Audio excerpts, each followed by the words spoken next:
L'histoire qui nous lie à l'Occident commence lorsqu'ils mettent les pieds chez nous, au XIXe siècle, au XVIIIe pour certains, à la recherche de l'or noir. À l'époque, l'or noir, ce n'était pas le pétrole, c'était nos aïeux. C'était cette main-d'œuvre qu'ils ont transformée en esclaves pour aller travailler chez eux et les enrichir.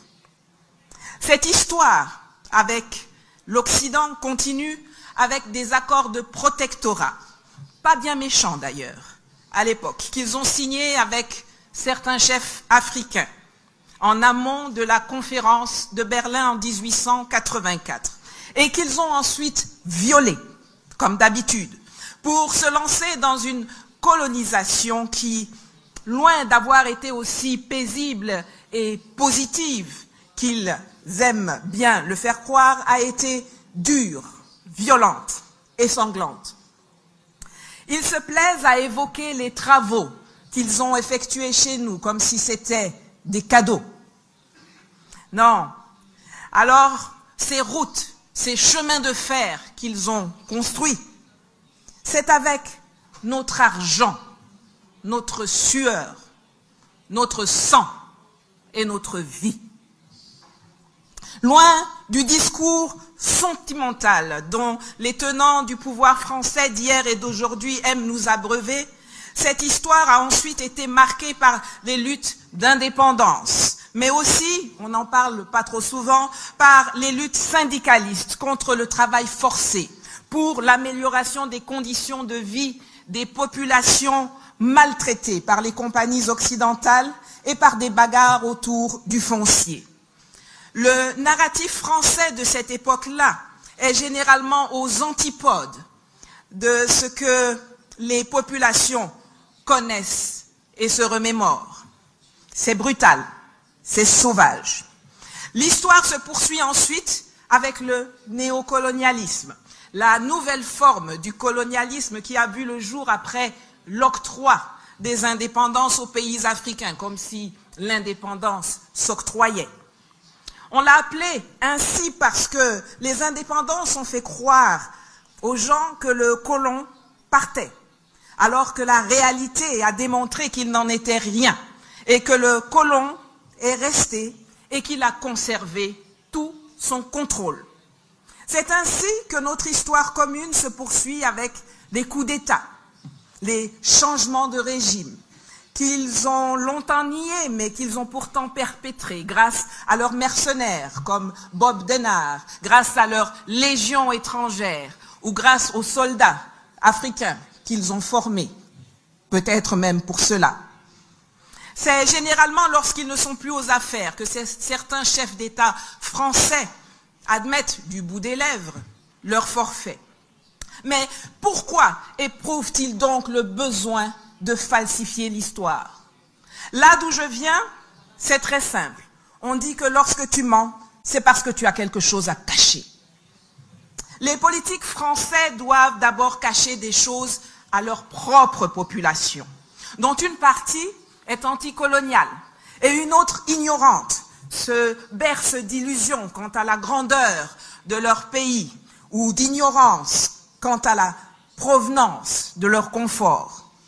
Ils doivent ensuite mentir à la communauté internationale, car après s'être posés en défenseurs, en parangons de la démocratie, des lumières, des droits de l'homme, il leur est difficile d'admettre à la face du monde qu'ils ont renoncé à ces valeurs pour devenir des geôliers, des tortionnaires de ceux dont ils avaient la tutelle.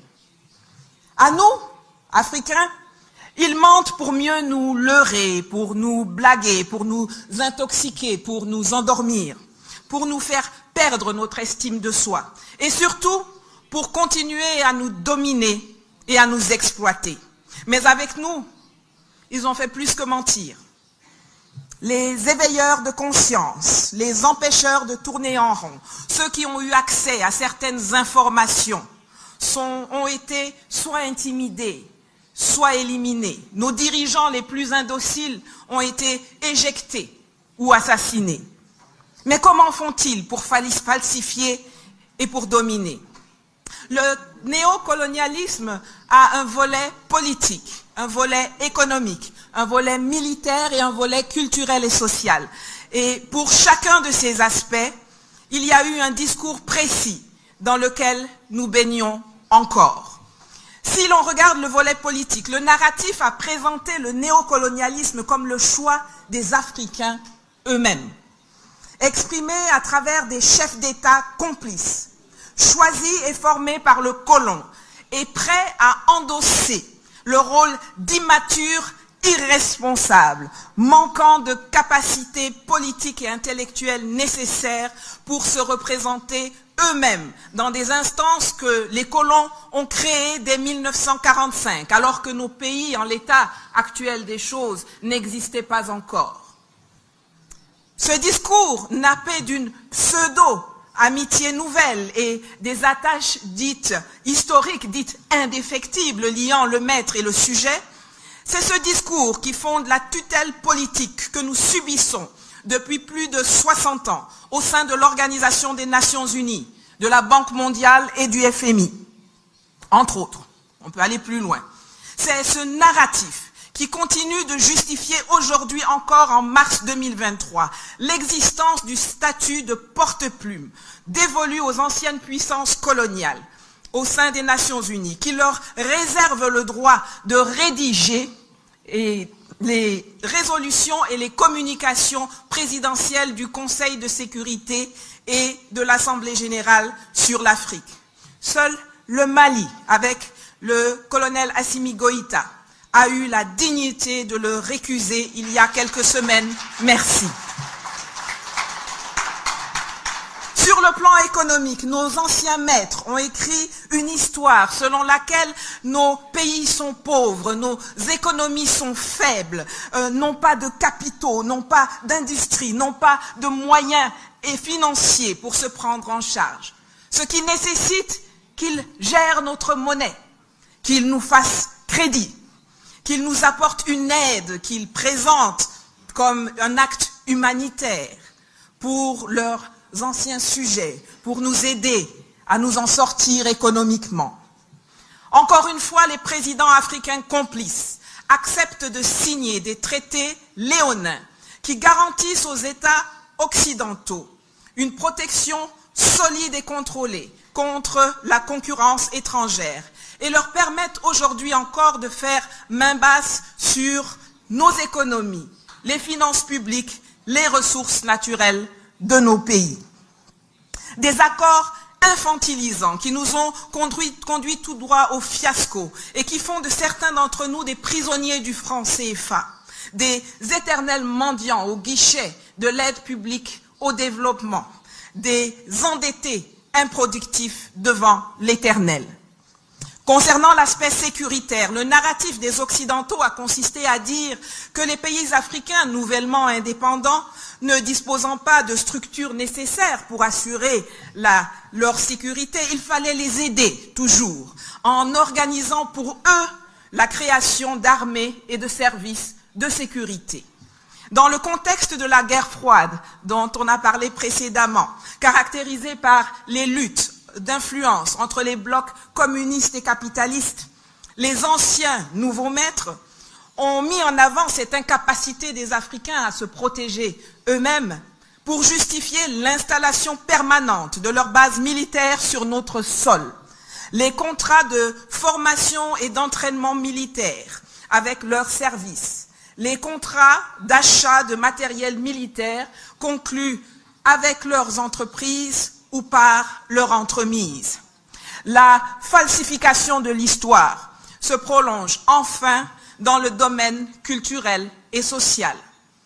Pour bien tenir tout ce que je viens d'évoquer en harmonie et montrer que la culture de l'ancien colonisé est exactement celle qu'a voulu la puissance coloniale, on a créé le monde de la francophonie et du Commonwealth, qui ont réussi à transformer la culture en un instrument de pression politique, commerciale, en instrument d'intoxication des masses africaines du précaré, à travers les programmes éducatifs, les programmes scolaires, les programmes universitaires, les maisons d'édition, les arts, le sport, la culture et les médias, pilotés par la capitale de l'ancienne puissance coloniale. L'information n'est crédible, n'a de sens et ne doit être prise en compte par la communauté internationale que lorsqu'elle est validée par les organes de presse de la puissance coloniale. Et c'est ainsi qu'on voit nos présidents, nos ministres, nos députés, nos intellectuels se précipiter fièrement à longueur de journée pour donner à RFI, France 24, TV5, l'AFP, Vieille Afrique, enfin ça s'appelle Jeune Afrique je crois, des interviews et des opinions qu'ils dénient à leurs propres médias et participer ainsi activement au maintien de la fumisterie coloniale. Heureusement, l'Internet nous permet aujourd'hui de corriger cela. Et une vidéo, un tweet, une conférence, un live de Kémy Séba ou de moi a plus d'audience et plus de résonance que n'importe quelle émission de médias france-africains. Évitez donc d'aller à Paris. Que faut-il donc faire pour mettre un terme à cette falsification qui permet la pérennisation du néocolonialisme occidental? Les accords léonins signés par nos chefs d'État africains complices, qui s'empressent de punir ceux qui en dénoncent les effets. Kémy a été chassé du Sénégal parce qu'il a déchiré un billet de 5 000 francs CFA. J'ai été chassé de Côte d'Ivoire parce que, en 2019, à Sochi, j'ai dénoncé la structure du néocolonialisme français et son narratif mensonger. Les manuels scolaires, la culture, les musées, les médias sont les moyens visibles qui sont utilisés pour falsifier l'histoire et nous maintenir dans l'escarcelle du néocolonialisme occidental. Mais il y a toute une partie invisible, toute une partie qui se traduit par la dissimulation des archives et le soft power utilisé dans les coulisses des institutions, des événements, des conférences internationales auxquelles l'Afrique n'a pas accès. Quand les Français marchent la nuit dans les couloirs pour aller dire à leurs partenaires internationaux ce qu'ils ont le droit de faire ou non en Afrique, ce continent qu'ils continuent de considérer comme leur propriété et dont ils ont besoin pour survivre, ne serait-ce que en tant que puissance moyenne. C'est pourquoi je m'adresse à présent directement aux amis russes dans la salle. Ouvrez vos archives. Donnez-nous les preuves que vous détenez de ces agissements. Maintenant que vous voyez leur méthode et que vous en faites aussi les frais aujourd'hui. Avec la réécriture de l'histoire, de la contribution de la Russie à la marche du monde et au bien-être occidental, vous comprenez, j'en suis sûr, nos besoins, mieux que jamais. Vous étiez à Berlin en 1884, nous n'y étions pas. Vous étiez à Yalta, nous n'y étions pas. Vous étiez là en 1960, nous n'y étions pas. Partagez-nous vos informations et vos archives pour nous aider à déconstruire efficacement, scientifiquement, la falsification de l'histoire qui fait le lit du néocolonialisme. Quant à vous, mes frères et sœurs parlementaires africains, j'ai aussi quelque chose à vous dire pour conclure. Tous les jours, au péril de notre vie et de notre confort, nous faisons notre part pour déconstruire le carcan mis en place pour nous maintenir dans l'asservissement. Je vous demande, en rentrant chez vous, de faire votre part pour virer le geôlier et pour briser les chaînes de la tutelle encombrante, hégémonique, peu rassurante et appauvrissante qui nous empêche d'évoluer et de devenir des hommes dignes et libres et prospères au sein de nations africaines unies et apaisées. Certains d'entre vous le font déjà. Après avoir été élu à la tête de l'Assemblée nationale de Côte d'Ivoire en 2001, le professeur Mamadou Koulibaly a fait ce qu'aucun président de l'Assemblée nationale n'avait osé faire auparavant. Il a fait sortir des archives de l'Assemblée nationale les accords léonins qui avaient été passés pour maintenir les pays africains sous la domination de la France. Et il les a publiés intégralement dans un ouvrage intitulé « Les servitudes du pacte colonial ». Pratiquez la transparence. Vous êtes les représentants du peuple. Ne votez pas des lois qui pérennisent le pacte colonial ou qui le réinventent sous de nouvelles formes, comme la nouvelle dictature du climat que l'on veut nous empêcher, que l'on veut nous imposer pour nous empêcher d'utiliser nos ressources comme nous l'entendons, pour nous développer et pour nous enrichir comme eux l'ont fait par le passé. Le bassin du Congo n'est pas le poumon de la planète. Le bassin du Congo est le poumon du bassin du Congo. Rien de plus, rien de moins. Et il revient exclusivement aux pays de la zone de décider en toute souveraineté et en toute lucidité ce qu'ils veulent faire de leurs forêts, de leurs terres, de leur faune, de leur flore, de leur flore et de leur sous-sol. Messieurs les parlementaires, mesdames les parlementaires, bloquez la ratification de contrats qui prévoient l'exportation de matières premières non transformées et proposez des lois qui vont enfin nous débarrasser de la tutelle monétaire, des bases militaires occidentales et des programmes scolaires mensongers qui empoisonnent notre continent depuis trop longtemps déjà.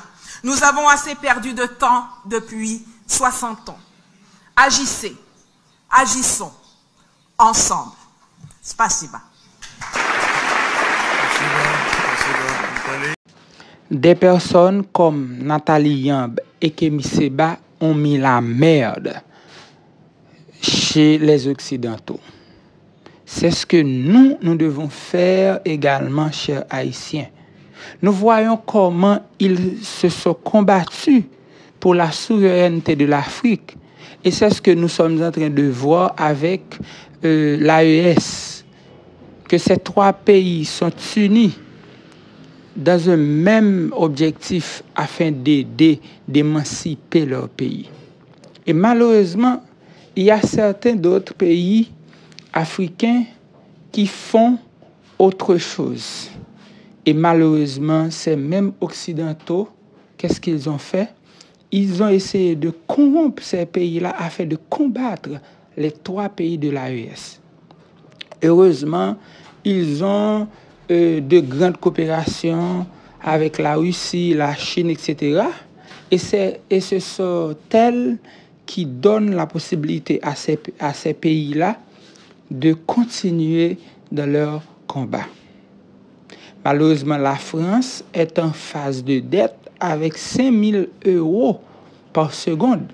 Imaginez-vous dans une année, mes chers amis, très bientôt, la France va s'effondrer.